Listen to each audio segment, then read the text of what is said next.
अब हम बात करेंगे 1951 में शुरू हुई जेके टायर की। जी हाँ, 3500 करोड़ से ज़्यादा का मार्केट कैप रखती है कंपनी।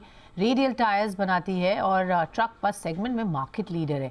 आज कंपनी रडार पर इसलिए है क्योंकि कंपनी ने हाल ही में ऑफ कोर्स लॉन्चेस करते हैं, बट लग्जरी कार सेगमेंट के लिए जिसने अच्छी ग्रोथ देखी है इस स्पेस ने, उसमें लेविटास अल्ट्रा रेंज टायर लॉन्च किए। एग्जैक्टली क्या है ये टायर्स, किस तरीके का बेनिफिट इनको इसके फाइनेंशियल्स पर दिखेगा, और आगे डिमांड ट्रेंड को लेकर क्रूड के दाम में जो गिरावट है उसका असर, मौजूदा रिस्पांस ओईएम से किस तरह से आ रहा है, ये जानने की कोशिश करते हैं। चलिए, कंपनी के प्रेसिडेंट इंडिया जो हेड करते हैं अनुज कतुरिया हमारे साथ शो में जुड़ रहे हैं। सर, बहुत बहुत स्वागत है आपका, धन्यवाद हमें समय दिया। सबसे पहले आपके लॉन्च से शुरुआत कर लेते हैं सर। जो ये लग्जरी कार सेगमेंट में आपने एक ब्रांड न्यू रेंज लॉन्च की है, इसके बारे में बताइए, कितनी सिग्निफिकेंट है सर ये आपके लिए, और इसका एनुअल रेवेन्यू पोटेंशियल क्या एक्सपेक्ट हम कर सकते हैं? धन्यवाद Swati, thank you for your congratulations. हमने कल ये जो लेविटास अल्ट्रा रेंज लॉन्च किया है, ये हमारे जो प्रीमियम सेगमेंट के कार्स हैं उनके लिए स्पेसिफिकली डिज़ाइन एंड डेवलप किया गया है।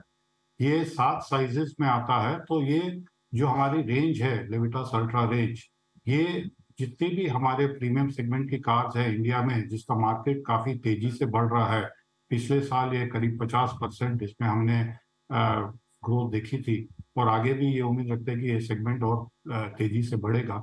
तो ये रेंज जो है हमारा लेविटास अल्ट्रा, ये करीब 80% ऑफ दी जो लग्जरी सेगमेंट की गाड़ियां हैं उनको कवर कर सकता है, और आगे भी हम इसमें और भी साइजेस लेके आएंगे। बट बात करते हैं इसके कुछ खास फीचर्स की। ये जो है लेविटास अल्ट्रा रेंज, ये हमने इंडियन कंडीशंस को ध्यान में रखते हुए डिज़ाइन किया है।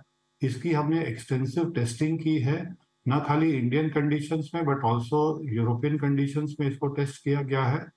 इनकी जो स्पीड रेटिंग है, ये वाई स्पीड रेटिंग, जिसका मतलब होता है कि 300 किलोमीटर प्रति घंटे की स्पीड से इनको टेस्ट किया गया है। इनकी जो 5 स्टार रेटिंग है, एनर्जी रेटिंग भी इनको, इन टायर्स को 5 स्टार की मिली है। तो ये सबसे ज़्यादा मैक्सिमम रेटिंग जो है वो मिली है। इनमें जो हमने जब टेस्टिंग के दौरान ये नोटिस किया है कि इसके हम जो ऑफर कर सकते हैं हमारे कस्टमर्स को, ये एक स्पोर्टी राइड देता है, स्मूदर लेन चेंजेस कर सकते हैं, स्टीयरिंग का जो कंट्रोल है, जो प्रिसिशन है, और कॉर्नरिंग स्टेबिलिटी जो है इस टायर्स में जो मिलती है, ये काफी अच्छी मिलती है। तो इसमें काफी सारे ऐसे फीचर्स हैं जो कि, एक और खास बात है कि इसमें जो ब्रेकिंग डिस्टेंस है, right, condition and wait condition दोनों में ये बहुत ऑप्टिमल है। ओके, सो सेफ्टी के पॉइंट ऑफ व्यू से भी इसमें काफ़ी फीचर्स ऐड किए हैं जैसे आपने बताया, और क्लियरली ये स्पेस में डिमांड बढ़ रही है और उसको आप लेवरेज करना चाह रहे हैं।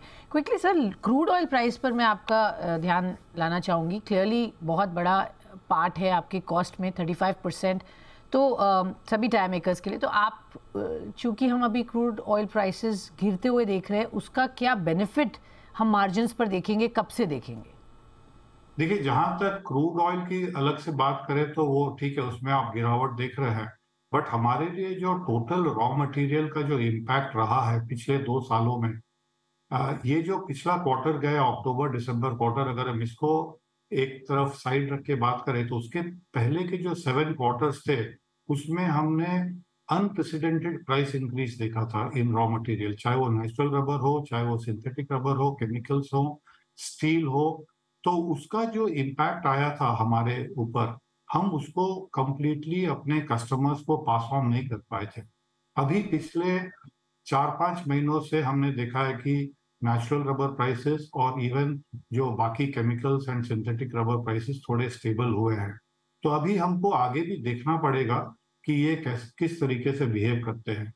तो मैं यही बोलूंगा कि it is too early to comment on that. Crude oil नीचे आया है, ये this is welcome news for us. इससे जरूर हमको फायदे मिलेंगे, बट इससे ये कहाँ तक इस तरीके, इस लेवल पे बना रहेगा, वो हमको वॉच करना पड़ेगा। और आपको जैसे पता है कि न खाली हमको क्रूड ऑयल को देखना होता है, बट हम जो डॉलर रुपी पैरिटी को भी ध्यान में रखना होता है।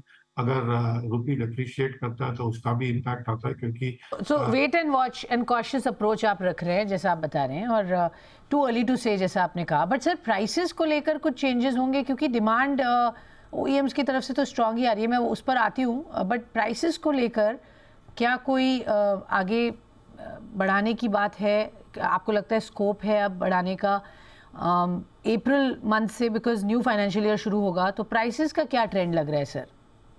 प्राइसेस जो अभी जो साल खत्म होने वाला है FY23, उसमें हमने पिछले जो 3 क्वार्टर गए हैं उसमें हमने प्राइस इंक्रीजेस लिए हैं, और हमने करीब 10 से 12% प्राइस इंक्रीजेस जो रिप्लेसमेंट मार्केट के लिए मैं बात कर रहा हूँ तो उसमें किया है। बट आगे के जो प्राइसिंग की जो स्ट्रैटेजी रहेगी वो मार्केट फोर्सेस को ध्यान में रखते हुए डिसाइड करनी होगी। डेफिनेटली अभी भी हमारे पास जो एक मटेरियल कॉस्ट का जो इंक्रीज रहा है उसका रेसिडुअल इम्पैक्ट अभी भी है, बट हमको देखना पड़ेगा कि इसमें और market further price increase absorb कर पाएगा कि नहीं, उसको हमको इवेल्युएट करके अकॉर्डिंगली डिसाइड करना होगा। ऐसा विचार नहीं इस पे लिया है, बट आप इवैल्यूएट कर रहे हैं, मार्केट को पढ़ रहे हैं। डिमांड के पॉइंट से सर मैं अब जानना चाहूँगी, किस तरीके की डिमांड ओईएम्स की तरफ आ रही है? Amit, high unsold inventory, you know, because of the semiconductor issue, और जो डिमांड अनप्रेसिडेंटेड है एट द रिटेल लेवल, और बुकिंग्स बहुत स्ट्रॉन्ग अभी कंपनीज के पास है, उसकी वजह से आपके जैसे कंपनी को क्या असर देखने को मिल रहा है, और आगे क्या सिचुएशन यहाँ से बेहतर हो पाएगी? देखिए, जो डिमांड है ओईएम्स का, तो उसको अगर आप देखें कमर्शियल व्हीकल सेगमेंट में स्टेडी डिमांड बना हुआ है। Q4 हमेशा एक स्ट्रॉन्ग क्वार्टर रहता है, और अभी भी 1 अप्रैल से वहाँ पे चेंजेस हो रहे हैं, स्टैट्यूटरी OBD2 नॉर्म्स आ रहे हैं, तो इस क्वार्टर में डिमांड अच्छी बनी हुई है। हम लोग ये भी उम्मीद रखते हैं कि अगले साल में FY24 में भी ये ट्रेंड कंटिन्यूड रहेगा। गवर्नमेंट का बहुत बड़ा इंफ्रा पे पुश जो आ रहा है, और बाकी भी जो इंफ्रास्ट्रक्चर ग्रोथ हो रही है, रोड इंफ्रास्ट्रक्चर बढ़ रहा है, तो इससे हमको उम्मीद है कि कमर्शियल व्हीकल सेगमेंट में अच्छी डिमांड आएगी। इस साल भी हमने अच्छा ग्रोथ देखा, और हम उम्मीद करते हैं कि अगले साल भी इसी तरीके का ग्रोथ है, करीब 10 से 12% का ग्रोथ देखने को मिलेगा।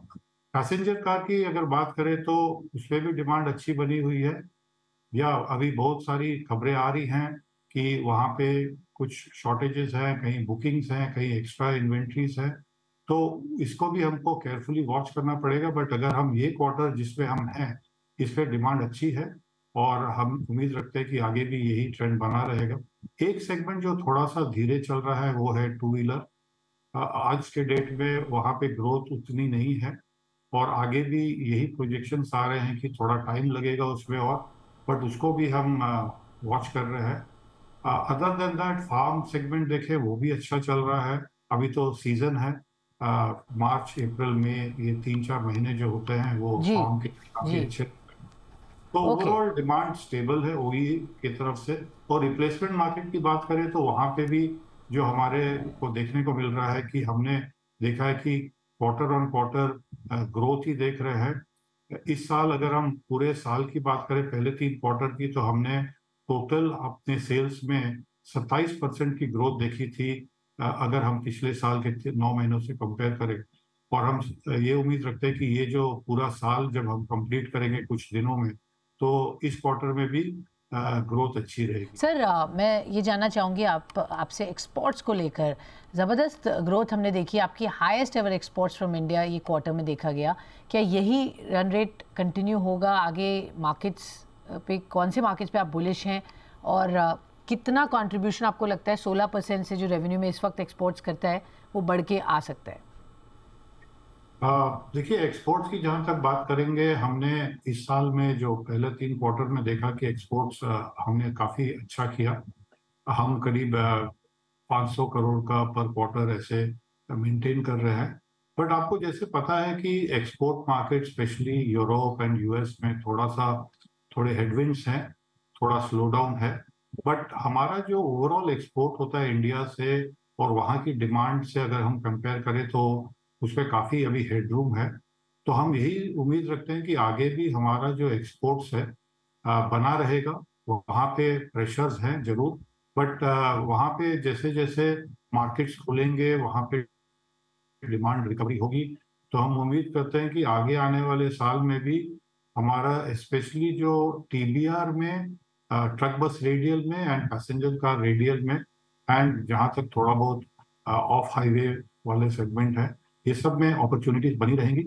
और हम आगे भी अगले साल में इसमें जरूर इसी तरीके का परफॉर्मेंस कर पाएंगे। ट्रेंड्स के बावजूद आपको लगता है कि परफॉर्मेंस इंटैक्ट रह सकती है यहाँ पर? अपॉर्चुनिटी डेफिनेटली, और एक्सपोर्ट्स अच्छे हुए।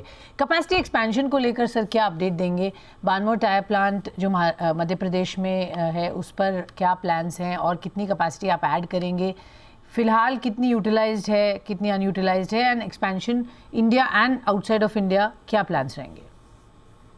तो जहाँ तक आपने बानमोर प्लांट की बात की, तो हमने पिछले साल 2 एक्सपेंशन प्रोजेक्ट्स अनाउंस किए थे। एक बानमोर में था, जो कि पैसेंजर का रेडियल का जो हमारा जो एक्सपेंशन प्रोग्राम है वो चल रहा है, वो ऑन ट्रैक है। और हम उम्मीद रखते हैं कि इस आने वाले साल में FY24 के सेकेंड हाफ से वहाँ पे जो हमारी जो कैपेसिटी रैंप अप है वो शुरू हो जाएगी, और साल के अंत तक हम पूरी तरीके से वहाँ पे जो रैंप अप करना चाह रहे हैं, उससे हमारी जो पैसेंजर का रेडियल की जो ओवरऑल कैपेसिटी है वो तकरीबन 16 से 17% उसमें बढ़ोतरी होगी। और आज जो हमारा पैसेंजर का रेडियल है, हम चेन्नई प्लांट और बानमोर प्लांट में बनाते हैं। इस समय वहाँ की कैपेसिटी यूटिलाइजेशन काफ़ी अच्छी है। हम ये बोल सकते हैं कि 90% से ज़्यादा कैपेसिटी यूटिलाइजेशन हो रही है इन दोनों प्लांट्स की। हमारा दूसरा जो एक्सपेंशन प्रोजेक्ट है वो है ट्रक बस रेडियल का। वो हमारा जो प्लांट है लक्सर हरिद्वार में वहाँ पे हो रही है, और वो भी वैसे ही ऑन ट्रैक है। और उसमें भी जो कैपेसिटी रैंप अप है वो आने वाले साल के सेकेंड हाफ से शुरू होगी, और वो अगले साल के इनिशियल पीरियड में ही वहाँ पे भी उसकी कंप्लीशन हो जाएगी। तो ये इससे भी जो हमारे जो एडिशनल कैपेसिटी है ट्रक बस रेडियल की, 10% हमारी ओवरऑल कैपेसिटी बढ़ जाएगी। आज ट्रक बस रेडियल में भी हमारे प्लांट्स, जो कि विक्रांत टायर प्लांट जो मैसूर में है, या चेन्नई में जो टायर प्लांट है, वहाँ पे भी ट्रक बस रेडियल बनते हैं। और लक्सर में काफी बड़ा कैपेसिटी है, तो वहाँ पे भी हमारी जो यूटिलाइजेशन है वो तकरीबन बहुत अच्छी है, करीब 95% के करीब। Okay, alright. तो ये तो अपडेट हुआ आपकी कैपेसिटी एक्सपेंशन और डिफरेंट प्लान्स पर क्या है आगे प्लान्स। बहुत बहुत धन्यवाद सर हमसे जुड़ने के लिए, बताने के लिए किस तरीके का बिजनेस आउटलुक है कंपनी का और सेक्टर में क्या हो रहा है।